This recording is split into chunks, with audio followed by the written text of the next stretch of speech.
জাত অসংখ্য সন্তানেরা কি অবলীলায় প্রাণ বিসর্জন করে দিচ্ছে তোমার দেশের স্বাধীনতা ও সার্বভৌমত্বের জন্য। পৃথিবীর বুকে যাদের কোনো ঘর ছিল না, যাযাবর জীবনের যন্ত্রণা নিয়ে যারা দেশ হতে দেশান্তরিত হতে হয়েছিল, যাদের কোনো অস্তিত্ব ছিল না উপমধ্যসাগরীয় এই ভূ সাম্রাজ্য জুড়ে, রাস্তা হতে কুড়িয়ে এনে যাদের ঠাঁই দিয়েছিলে আপন ঘরে, তারাই আজ তোমার ঘরে আগুন জ্বালিয়ে ছাই ভাষ্য করে দিচ্ছে তোমার বাস্তুভিটা।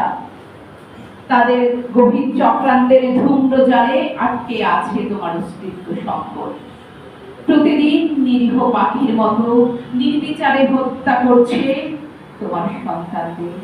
আজ তোমার সন্তানেরা অমৃতের মতো মৃত্যুর পেয়ালায় চুমুক দিয়ে অতি সম্ভাষণে গ্রহণ করছে শাহাদাতের স্বাদ। ফিনিক্স পাখির মতো অজস্র বার তারা মরতে চায়, মধুর মতো তারা মৃত্যুকে আলিঙ্গন করে নিয়েছে প্রশস্ত বুকের জামিনে। জিহাদি তামান্নায় তারা মরে গিয়েও অমরত্ব চায়।